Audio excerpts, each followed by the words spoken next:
Welcome to my channel math magic by Rimi. আশা করি তোমরা সকলে খুব ভালো আছো আর সুস্থ আছো। আজকে আমি ওয়েস্ট বেঙ্গল বোর্ডের ক্লাস 6-এর গণিত প্রভা বলে যে গণিত বইটা আছে সেখান থেকে নতুন পেজের অঙ্ক নিয়ে চলে এসেছি। আমি চাইবো তোমরা পুরো ভিডিওটাকে স্কিপ না করে দেখবে, তাহলে আমি তোমাদের যেটা বোঝাতে চাইছি সহজেই বুঝতে পারবে আর নিজের অঙ্কের সমাধান নিজেরাই করতে পারবে।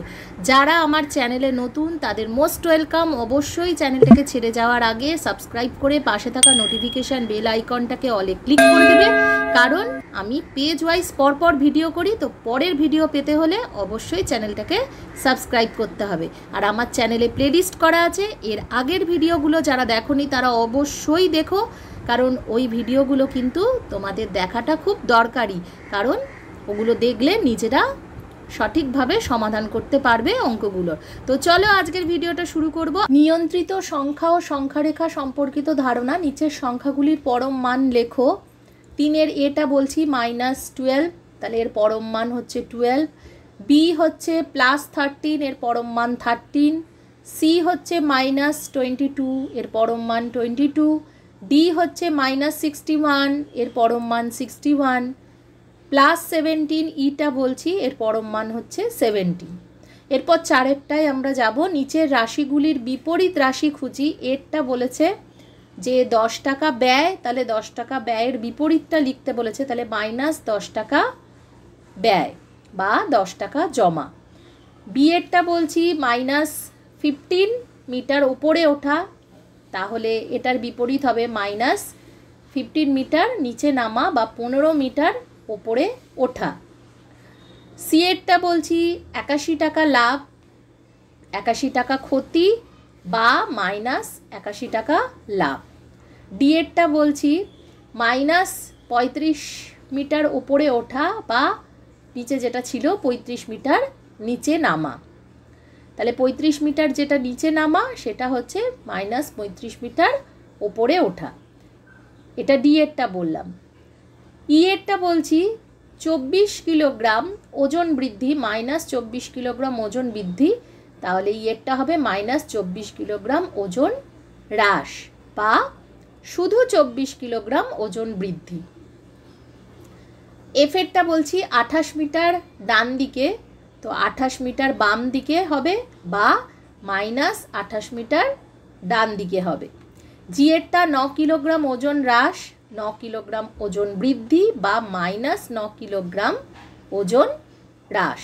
5 নম্বরেরটা বলেছে দেখো, সংখ্যারেখার সাহায্যে ফাঁকা ঘরে গ্রেটার দ্যান আর লেস দ্যান চিহ্ন বসাতে বলেছে। তো 1 নম্বরেরটা বলেছে 0 বক্স দেওয়া আছে 5 আছে, তো তোমরা জানো 0 ছোট সংখ্যা, 5 হচ্ছে বড়, তাই ছোট সরু দিকটা হচ্ছে মুখের দিকটা, বন্ধ দিকটা হচ্ছে 0-র দিকে আর খোলা দিকটা হচ্ছে 5-এর দিকে। 2 নম্বরটা বলছি 0 হচ্ছে বড় আর -6 হচ্ছে ছোট, যেহেতু -6 হচ্ছে তোমার সংখ্যা, তো তোমরা জানো 0-র থেকে ছোট হয়, তাহলে সরু মুখটা হচ্ছে -6-এর দিকে আর খোলা মুখটা হচ্ছে 0-র দিকে। 3 নম্বরটা বলছি 6 আছে আর -6, তাহলে 6 বড়, -6 হচ্ছে ছোট।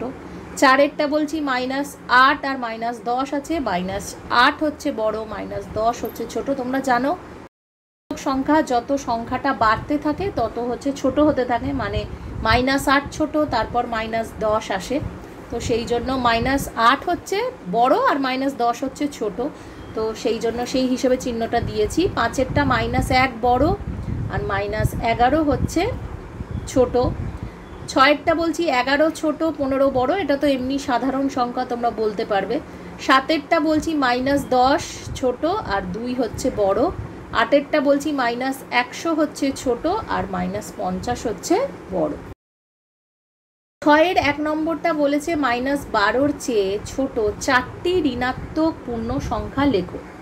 তো -12-র চেয়ে ছোট বলেছে, তো -13, -14, -15, -16।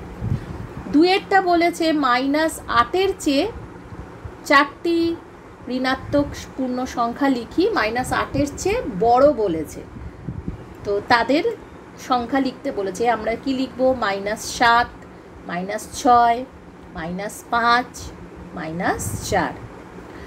সংখ্যা রেখার ওপরে ইচ্ছা মতো এগিয়ে পিছিয়ে কোথায় এসে দাঁড়ালাম দেখি ও হিসেব করার চেষ্টা করি।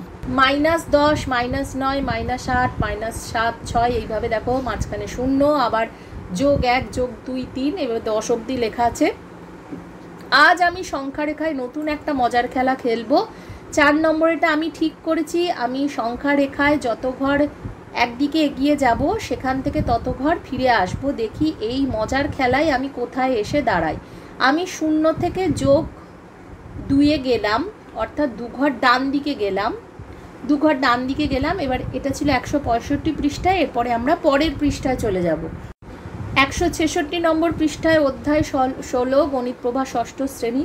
আবার সেখান থেকে অর্থাৎ +2 থেকে 2 এর উল্টো দিকে বা বাঁ দিকে গেলে দেখি কোথায় পৌঁছই। তো দেখছো এই যে অ্যারো দিয়ে বোঝানো হচ্ছে, একবার +2 ঘরে গেলাম, আবার একবার হচ্ছে কোথায় গেলাম 2 ঘর উল্টো দিকে বা বাঁ দিকে গেলে দেখি কোথায় পৌঁছই। তো আমি ফিরলাম এখানে 0 ঘরটায় আমি ফিরে এসেছি, তাহলে আমি গেলাম +2 অর্থাৎ 2 ঘর ডান দিকে এবং আমি ফিরলাম 2 ঘর বাম দিকে, অর্থাৎ আমি দাঁড়ালাম 0-তে। তাহলে অর্থাৎ কি হলো, +2 যোগ -2 ব্র্যাকেটে আছে করলে 0 হয়। সংখ্যা রেখার থেকে দেখছি আমি ফিরে এলাম 0-তে। 5এরটা বলছে এবার আমি 0 থেকে বাম দিকে 6 ঘর গেলাম, 6 ঘর গেলাম অর্থাৎ আমি গেলাম 6 ঘরে, আবার ফিরে এলাম সেখান থেকে 6 ঘর উল্টো দিকে বা ডান দিকে, অর্থাৎ আমি ফিরে এলাম 0-তে, মানে 6 ঘর ডান দিকে গেল আবার বাঁ দিকে গেল, মানে একই জিনিস বারবার বোঝাতে চাইছে যে সংখ্যা রেখা থেকে দেখছি আমি দাঁড়ালাম -6 যোগ ব্র্যাকেটের মধ্যে +6 আছে, তাহলে করলে 0 হচ্ছে। তাহলে দুটো বিপরীত সংখ্যার যোগফল 0 হয়, তাহলে -6 আর +6-এর যোগফল হচ্ছে 0 হয়। সংখ্যা রেখা তৈরি করে নিজে হিসাব করি। 1 নম্বর +5 যোগ -5 ব্র্যাকেটে আছে, তাহলে 0। 2এরটা বলছে -7 যোগ 7 ব্র্যাকেটে আছে, যোগ করতে বলছে 0, দুটো বিপরীত সংখ্যার যোগফল বলছি। 3 নম্বর +11 যোগ ব্র্যাকেটে -11 আছে 0। 4এরটা -13 যোগ 13 ব্র্যাকেটে আছে, তাহলে করলে 0। 6 নম্বরটা বলছে এবার আমি 0 থেকে 4 ঘর ডান দিকে গেলাম, সেখান থেকে আবার 3 ঘর ডান দিকে গেলাম, আমি কোথায় পৌঁছলাম দেখি। সংখ্যা রেখায় আমি 0 থেকে 4-এ গেলাম, তো দেখো এই যে অ্যারো দিয়ে ওপরে দেখানো হচ্ছে আমি গেলাম 0 থেকে 4-এ, 0 থেকে ডান দিকে 4 ঘর গেলাম, আবার সেখান থেকে আমি কি করলাম 4 থেকে আরও 3 ঘর ডান দিকে গেলাম, তো আমি 7-এ পৌঁছে গেলাম, আমি পৌঁছলাম 7 ঘরে, এই যে অ্যারো দিয়ে দেখানো হয়েছে। তাহলে দেখছি +4 যোগ 3 ব্র্যাকেটের মধ্যে দুটোকে যোগ করলে +7 হচ্ছে। তো এটা ছিল 166 নম্বর পৃষ্ঠায়। তো আজকে আমি দুটো পেজের অঙ্ক করালাম, একটা 165 আর একটা 166। আজকের ভিডিওটা যদি ভালো লেগে থাকে তাহলে একটা লাইক, কমেন্ট, শেয়ার করতে ভুলবে না। চ্যানেলটাকে সাবস্ক্রাইব করে আমার সঙ্গে থাকবে, নোটিফিকেশান বেল আইকনটাকে ক্লিক করতে ভুলো না। Thank you so much. আজকের মতো এইটুকুই। সকলে ভালো থেকো। আগামী দিন খুব তাড়াতাড়ি পরের পেজের ভিডিও নিয়ে চলে আসবো। বাই।